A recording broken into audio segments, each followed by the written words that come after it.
आज जब बलराज कुंडू एक छोटे से किसान के घर में पैदा हुआ एक फौजी का बेटा जब कहीं जाकर भाषण देता है, कहीं बोलता है, तो ये कहते हैं इसका घणी तगाजा लाग रहा चीफ मिनिस्टर बनने का। यानी एक किसान का बेटा और एक फौजी का बेटा अगर बोलता है वो चीफ मिनिस्टर के तो उसकी, तो क्या हमारे को तो कोई अधिकार ही नहीं चीफ मिनिस्टर बनने का किसान के बेटे। इन लुटेरे राजघराने के बेटों को सिर्फ चीफ मिनिस्टर बनने का। और यही इस प्रदेश का दुर्भाग्य है। जिस दिन वास्तव में इस किसान का बेटा, इस कमेरे वर्ग का बेटा उस कुर्सी पे बैठेगा तो किसानों को ऐसे धरना देने की जरूरत नहीं पड़ेगी। अब मैं आपसे पूछना और कहना चाहता हूं, कब तक आप चौधरी छोटूराम के नाम पर, चौधरी देवीलाल के नाम पर रॉयल्टी इन परिवारों को देते रहोगे? मैं पूछना चाहता हूं, ये आया वहां से राजस्थान बॉर्डर से और इस उचाना में, क्या उचाना में किसी मां ने ऐसा बेटा बेटी नहीं पैदा किया क्या जो आपका प्रतिनिधि कर सके? क्या ये रॉयल्टी के नाम पे ही ये राजघराने ही आपके ऊपर राज करते रहेंगे? मैं पूछना चाहता हूं कि ये छोटा देवीलाल का रूप देखा था इस उचाना वालों ने, उसके अंदर देखा था ना छोटा देवीलाल, किसान का पुत्र, किसान का हितैषी, बड़ी बड़ी बात की जाती थी। कौन से किसान की बात कर रहे हो आप? किसान की अगर दर्द था, किसान की समस्या दूर करनी थी तो कृषि मंत्रालय लेता, सिंचाई मंत्रालय लेता, किसान का भला करता, किसान के लिए पानी जो आपकी रजभाई माइनर की आप मांग कर रहे हो उस माइनर को बनवाने का काम करता, ऐसे विभाग लेता जिसे गरीब का भला करता। लेकिन आपके उस लाडले छोटे देवीलाल ने तो एक्साइज डिपार्टमेंट लिया दारू के घोटाले करके रुपये कमाने का। आपके उस छोटे देवीलाल ने फूड एंड सप्लाई का डिपार्टमेंट लिया खरीद घोटाला करके अपने घर भरने के लिए। उस छोटे देवीलाल ने रेवेन्यू डिपार्टमेंट लिया रजिस्ट्रियों के घोटाले करके अपना घर भरने के लिए। उस आपके देवीलाल ने, छोटे देवीलाल ने पीडब्ल्यूडी मंत्रालय लिया, टेंडरों में बड़ा बड़ा कमीशन लेकर अपना घर भरने के लिए। उस छोटे देवीलाल ने उद्योग डिपार्टमेंट, इंडस्ट्री डिपार्टमेंट लिया, उन लालाओं से फैक्ट्री लगवाकर मोटे कमीशन खाने के लिए। तो ये छोटा देवीलाल कहां से हो गया? ये तो मलाई लाल हो गया, मलाई खाने वाला। गलत कहूं हूं? आप इनसे पूछो इनके बाप दादा के कौन से बिजनेस चलते थे। ये हजारों करोड़ के बड़े बड़े फार्म हाउसों में रहते हैं, इनके बड़े बड़े 5 स्टार होटल हैं विदेशों में। अरे वो छोटा युवराज जो बड़ी बड़ी बात कहता था उसके लिए अलग फार्म हाउस है, अब विदेश में गया हुआ है ऐश करने के लिए, शादी करके अपनी दुल्हनिया को लेकर। और ये किसान बैठे हैं 5 महीने से इनकी सुध बुध लेने। कब जागोगे आप?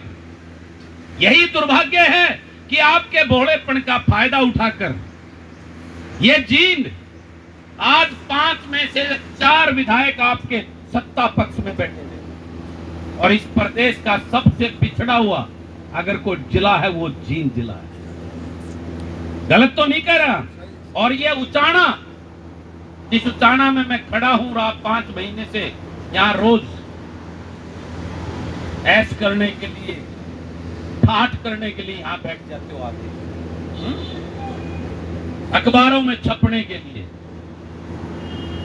इस उचाना का तो राज्य में पिछले 45 साल से लगातार भागीदार, 45 साल से शायद ही ऐसा कोई विधानसभा हो जिसका लगातार राज्य के अंदर हिस्सा रहे। और आज आपको यहां बैठना पड़ा। ऐ भोले लोगों, जागो, कब जागोगे?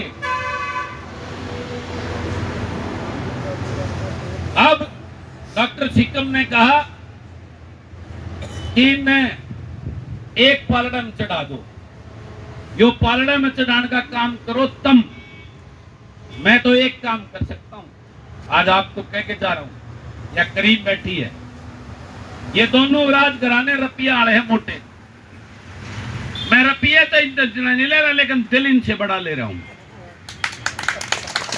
मैं आपको एक बात कह के जा रहा हूं, किसी गरीब किसान के अपने बेटे बेटी में को आप लोग चुन के एक दे दो, पीछा की वजह तो उसने पिछड़ने दूंगा, इस बात का आपको वादा करके जा रहा हूं। क्योंकि आड़ा थारा एक मन में बह बैठ जा है, आगे एकदम मोटे समान वाले ठाडे आदमी हैं, एक छोटे का मुकाबला क्यों कर करांगे हम, ये तो काबू एक दुनिया। उस वह जिम्मेवारी मेरी और एक झारखंड की जिम्मेवारी हमारी। और जब तक मैं आपको इस बात को कहना चाहता हूं, मेरा उद्देश्य यही है। मैं तो एक छोटे किसान परिवार के घर में 8 किला का जमींदार, मेरे फादर, हम 4 भाई 2-2 किले। गांव में पढ़ा सरकारी स्कूल में, तड़के मैसा मरोड़ी देकर जोड़ में नहाकर, उससे जोड़ में नहाकर स्कूल में जाया करता। मैंने ऐसा कोई काम नहीं जो खेत का नहीं किया हो। मैंने पानी दे रखे, लामणी कर रखी, बरोटे डो रखे, सारे काम करके। मैं कोई लाला नहीं हूं, मैं एक फौजी के ईमानदार फौजी का बेटा हूं। और उसके छोटे से पैसे लेकर एक ट्रक लेकर मडासा मार के ट्रक चलाया करता रहा। अच्छी नीयत और सोच के साथ, भगवान की कृपा से, मेरे माँ बाप के आशीर्वाद से जब मैं इस मुकाम पर पहुंचा तो अंतरात्मा ने आवाज दी, भगवान ने तेरे को तेरे बच्चों के लिए बहुत कुछ दे दिया। उस अपने ग्रामीण, जिस ग्रामीण अंचल में मैं पैदा हुआ, उनका ये राजनीतिक लोग शोषण कर रहे हैं, उस राजनीति से, उन लुटेरों से इनको बचाने के लिए मैं तो राजनीति में आया हूं। मेरे तो परिवार में किसी ने पंचायत मेंबर का चुनाव लड़ने की सोची भी नहीं थी। मैं तो पहला हूं, एक टीस लेकर, एक दर्द लेकर इस राजनीति में आया हूं। ये राजनीति राजघरानों से, लुटेरों से, जिन्होंने आपका खून चूस के इस प्रदेश को लूटकर 50-50, 40-40 हजार करोड़ की संपत्तियां इकट्ठी कर ली और राज कर रहे हैं राजा बनकर। और ये कहते हैं कहीं से उठ जाए, ये देवीलाल परिवार तो वहीं से जीत जाता है। जब तक इनको इनके होश ठिकाने आप नहीं लगाओगे, तब तक ये व्यवस्था बदलने वाली नहीं है। मैंने वो यात्रा की थी, वो मैं मारे तो मैंने अगली बार भी पहला तो घनी वोटा बना देंगे। आपने देखा होगा विधानसभा में। मैं चाहता तो मैं भी इस सरकार के साथ मिलकर हजारों करोड़ रुपए कमा लेता अपने काम धंधे में। लेकिन मैं राजनीति में अपना घर भरने के लिए नहीं, मेरे बच्चों को मैंने धरातल पर रखना सिखाया है। भगवान ने उनकी रोजी रोटी का, उनके उसका गुजारे का मेरे को दे रखा है। मुझे भूख नहीं है। मैं तो आप सबको बचाने, इस प्रदेश को बचाने, अपने उस किसान को बचाने, मेरे युवा जिसका भविष्य अंधकार में है। आज बेरोजगारी में प्रदेश नंबर 1 पे हो गया है, जिसकी वजह से मेरा प्रदेश का युवा नशे की तरफ जा रहा है, अपराध की तरफ जा रहा है। आपके उन बच्चों का भविष्य के लिए, आपको जगाने के लिए इस राजनीति में है। मैं राजनीति में मुख्यमंत्री बनने के लिए नहीं, वो तो बहुत छोटी सोच है। मैं तो एक सपना लेकर इस राजनीति में आया हूं कि मेरे प्रदेश को खुशहाल कैसे बनाना। इस पूरे हिंदुस्तान के अंदर ये हरियाणा प्रदेश सबसे खुशहाल और सबसे समर्थ प्रदेश क्यों नहीं हो, ये सपना लेकर राजनीति। इस किसान को बचाने के लिए, भोले किसान को, उसको कोई 2 मीठे बोल लेता है और वो उसके साथ चल पड़ता है, यूं नहीं देखता इसकी मंशा क्या है। ये उसका उदाहरण है। ये आपका छोटा देवीलाल 4 साल होने को रहे, होच गए थोड़े दिन में इस बीजेपी ने इसके लात मार गई, न गाड़ दे लाग जा और तुमने बकानता ही फेरा होगा, चक्कर काटने शुरू कर दिए। मैं तो एक बात देख के हैरान हूं और आप सबसे पूछना भी चाहता हूं, यहां आपने ये पोस्टर लगा रखा गुमशुदा, उसको मैं उसने क्या किया। लेकिन मैं जब वीडियो देखता हूं, सोशल मीडिया पर देखता हूं, तो वो भीड़ कहां से मिलती है, मेरे को ये सोच के हैरान। क्या उचाना वालों के 2 चेहरे तो नहीं, यहां कुछ और वहां कुछ। वो भीड़ कैसे है, इस बात की समझ नहीं आ रही है। मैं हर जगह पे कई गांवों में जा चुका हूं। कल खटकड़ में था शाम को, उनसे भी मैंने ये सवाल पूछा था। ये बात समझने की, सोचने की है। आप सबको जागना होगा, एक एक घर में जाके इनको इनकी असलियत बतानी होगी। आज ये चुनाव नजदीक आ गया, दोबारा आपको बहकाने के लिए आपके बीच में आएंगे, बड़ी बड़ी बातें करेंगे। अब 4 साल में अब तक तो आपका बस अड्डा चमकता हुआ होना चाहिए था, बताओ है 2-3 दिन पहले घोषणा करके गया 70 लाख की। वो एयरपोर्ट बनाने के तो ना दे के गया है कि सीधा एयरपोर्ट पे बनाऊंगा तो उसका इशारा वाले एयरपोर्ट का टर्मिनल तो नहीं बना होगा, जहाज तारेगा तारा न्यू तो पूछ लो ये, क्योंकि बस अड्डा देता है बनकर चालू हो जाना चाहिए था। तो आप सबको जागना होगा, भोले लोगों, बहुत हो चुका तुम्हारा शोषण। आपको पहचानना होगा अपने को और अपने किसी बेटा बेटी को यहां से अपना प्रतिनिधि बनाकर विधानसभा में भेजना होगा। जब तक किसान मजदूर कमेरे वर्ग का आपका बेटा जो उस दर्द को जानता हो, किसान की तकलीफ को जानता हो, उस बेरोजगार की तकलीफ को जानता हो, उस लाइन में खड़ा हो, मैं जानता हूं। मैंने तो जींद में पुलिस, हरियाणा पुलिस की भर्ती में पिंडियां तेल लागे रेस मारी थी सिपाही भर्ती होने खातिर, इसलिए मैं दर्द को जानता हूं। जब तक आपके ऐसे बेटा बेटी, आपके पढ़े लिखे जो ना डरे ना झुके और ईमानदार अपना घर भरने के लिए नहीं, आपके हक आपको दिलाने के लिए आपकी वकालत विधानसभा और लोकसभा में करें, जब तक ऐसे अपने बेटों को आप नहीं चुनोगे, इन राजघरानों के युवराजों को चुनते रहोगे, तब तक तारा कोई भला नहीं, उसका न्यू बैठे रहिए बड़तड़ा है और रुक के मारे जाइए। जब 13 महीने, मैं आपको एक बात और बताना चाहता हूं, 13 महीने किसान आंदोलन चला ना। मैं किसान का बेटा हूं और उस दर्द को समझकर जितना मेरे से बन सका मैंने उसमें साथ दिया। लेकिन याद करो उस आंदोलन के दौरान की बातों को। वो किसान आंदोलन खत्म होने के बाद आज पूरे हरियाणा वाले इस बात को मान रहे हैं कि बलराज कुंडू ने बहुत साथ दिया। लेकिन जब वो आंदोलन चल रहा था ना, जो सांगवान जैसे गद्दार मैं कहता था यह एजेंट है बीजेपी का, उसने भेज रखा हमारे आंदोलन को खराब, वो स्टेजों पे भाषण देता था और बलराज कुंडू ने कहा दे तो नेता ही ने स्टेज पे कौन से डर जा। लेकिन मैंने उस बात की कभी परवाह नहीं की कि मुझे स्टेज पे बोलने दे रहे कि नहीं बोलने दे रहे। मैं आत्मा से अपने किसान का बेटा होकर वहां काम कर रहा था ना। याद होगा इस खटखट टोल पे आया था मैं, मेरी राम राम भी एक अधिक दूर खड़ा होगा, दे भाई बीच में नहीं आड़ा जाएगा। मैं बोला रहा राम राम तो कर लेने दो बूढ़ा ने, बीच में आ गए बोला ना ना बराबर में खड़ा होगा दे, क्योंकि वो एजेंट थे वहां कई उन नेताओं के, वो एजेंट छोड़ रखे थे। आगे कदे वो कुंडू आड़ा का बोल जा रहा गई, नेता बन जाए, इसने दूर रखियो बोलने मत दियो। दिल्ली से लेकर पूरे हरियाणा में बलराज कुंडू को स्पेशल टारगेट किया गया था, आगे इसने स्टेज पे मत चढ़ के बोलने दियो, जब इसकी दुकान चाल की तो थारी चोरा की सारी दुकान बंद कर देगा यो। क्योंकि मैं राजनीति में आपका सेवा करने आया हूं, आपको आपका हक दिलाने के आया हूं, मैं लूट करने के लिए नहीं आया हूं। ये डर है उन सारे परिवारों को, मेरे ऊपर निगाहें सबकी, नहीं तो आप देखते होंगे मैं विधानसभा में जो बोलता हूं कोई मेरा साथ देने वाला नहीं होता, और आपके लिए बोलता हूं कि नहीं बोलता, कोई देता है मेरा साथ। और यहां जब समाज में आता हूं, जब ये कहते हैं भाई कोई धर्म का दान का, भाई कुंडू बहुत दानवीर फलाना हुआ, और फिर मैंने बोले नेता गुण बोला नेता दीपेंद्र हुड्डा, गलत क्यों हूं? उड़े कलोई था आगे बहुत सारे, तेरे तो बड़ा दानवीर नील बिराने इसी बात करें, कहीं आओगे धोती बांध के बूढ़े मेरे। और फिर मैं उन्हें बोले उन्हें टटोल लिया करो नेता ने, पहले हुआ तो नुको भाई या तो नहीं, हमने तो ईमानदारी तो अपनी वो करी, सेवा करी है, मगर मन ने लूट की सेवा कर रखी है। कब समझोगे इस बात? ये सोचने की बात है। एक नारा चला दिया जकरा होने लग गया, यो कुंडू बीजेपी ने छोड़ रखा है, 12 मुकदमे मेरा इनाम है बीजेपी ने जो मुझे दिया है। मैंने 20 साल में जितने पैसे कमाए होंगे वो रेट डाल के बराबर कर दिए, ये इनाम मेरे को दिया है। मैंने अपनी तनख्वाह कभी नहीं ली, जिस दिन एमएलए बना था अगले दिन गौशाला में दान कर दी थी, उस तनख्वाह में 4 गुना रुपये और मिलाकर गौशाला में देता हूं हर महीने, ये है मेरा इनाम। और मुझे कहते हैं बीजेपी ने छोड़ रखा है, ये हुड्डा की वोट पड़ता है। मैंने कहूं तुम हुड्डा ने वोट दो, मन ने दे के दिखाओ ना एक बार।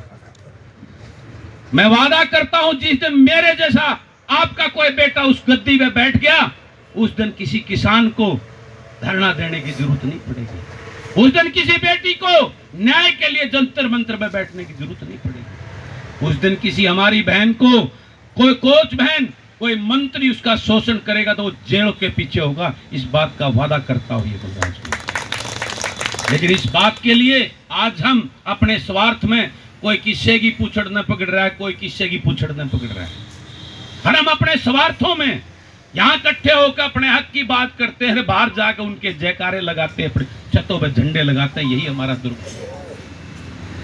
तब हम सुधरेंगे इस बात के लिए जिस दिन आप लोगों ने ये मन बना लिया, ये आपके बीच में, यहां ये खुद आ जाते हैं, बाकी जगह अपने गुलामों को, गधे घोड़ों को छोड़ देते हैं, इन्हें वोट दे दो।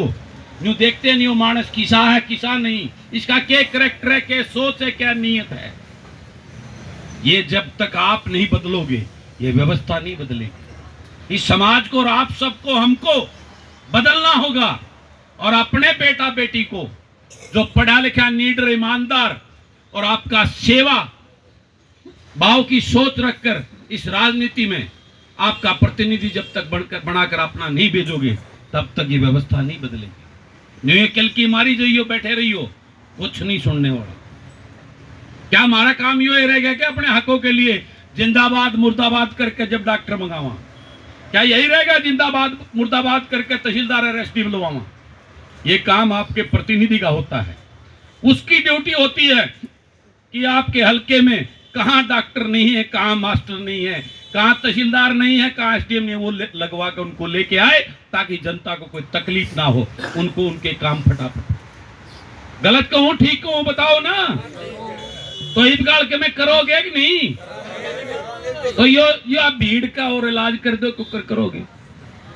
यो थोड़े दिन 5-6 2-4 महीने बच रहे हैं, इन्हें छोड़ के आओगा थारा बीच में, और थारा अगर रो भी गा, मैं तो अपने बाबू ने बचानता ही गया था, मैं तो न्यू गया था थारे के मैं काम करा दूं, और काम मांगी थारी ठाठ करे रखे, वो तुमने देखा ही है। तो इस बात को पहचानो है भोले लोगों, जब थारा समाधान होगा, जब थारा कल्याण होगा, जब थारे बालका ने नौकरी मिलेंगी, जब किसान खुशहाल होगा, जब गरीब का उद्धार होगा। आज क्या हाल है? अब चुनाव नजदीक है तो भाजना शुरू कर दिया। वो हमारे प्रदेश के मुखिया महामहिम खट्टर साहब जनसंवाद के लिए निकले, 9 साल पर जनता याद नहीं आई। और उस जनसंवाद में जय कोई उनकी कमियां बताने खातर खड़ा, उन्होंने कहा उठा के बाहर फेंको, पीटो, इसने माइक में बोल रहा है। एक मां जिसका 25 साल का बेटा नशे की वजह से मर गया, और वो फरियाद लेके जाती है कि नशे तस्करों को पकड़ो, इन पीने वालों को जो बेचारे मजबूर हो गए उनको पकड़ के करते, उनका कुछ नहीं करते। तो उसने खट्टर साहब कहते, माई मैंने बेरा है, तू किसने सिखा के भेज रखी? कल वहां किसान अपनी मांग लेके गए तो उन पे लाठियां बरसवाई। ये है जनसंवाद हमारे खट्टर साहब का, आदरणीय मुख्यमंत्री जी का। और ये वो छोटा देवीलाल सारे बस अड्डे खातर 70 लाख देना आ गया, सारे बीच में ही बाण लग गया। इनका इलाज करना जब तक आप नहीं सीखोगे, जब तक ये दुकानें बंद नहीं करोगे, ये लूट और झूठ की दुकान जब तक चलेंगी, जब तक किसान मजदूर गरीब का भला नहीं हो सकता। तो मेरा आपसे यही निवेदन है, मैं तन मन धन से आपके साथ हूं, क्योंकि मेरी नसों में, मेरी रगों में किसान का खून दौड़ता है। मैं आपकी आवाज को इस मानसून सत्र में उठाऊंगा, और आप देखना आपके युवराज को मैं किस प्रकार। लेकिन वहां घेरने से, घेरता तो मैं हर बार हूं, हर हाउस में घेरता हूं, लेकिन उसका रिजल्ट तो कुछ नहीं। अखबार में आ जाती है, सोशल मीडिया में आ जाती है, आप लोग देख लेते हो, पढ़ लेते हो, सुन लेते हो, न्यू कह दो भाई कुंडू छोरा बहुत बढ़िया बढ़िया बोल रहा है, लेकिन थारे को फायदा तो नहीं होगा। फायदा करने के लिए जब तक उस विधानसभा लोकसभा में बलराज कुंडू की सोच के अपने प्रतिनिधि, अपने वकील आप नहीं भेजोगे जो लड़ाके हों और आपके हक के लिए ईमानदारी से लड़े, तब तक यो कितने दिन चिल्लाऊंगा मैं भी, कुछ दिन के बाद मैं भी ठंडा हो जाऊं। जब चिल्लाने को फायदा ही नहीं होगा तो फिर चिल्लाने का फायदा क्या? तो आप लोगों को जागना होगा, आप लोगों को उठना होगा, तभी आपके समाधान हो सकते हैं। इनकी सेहत पर कोई फर्क नहीं पड़ता।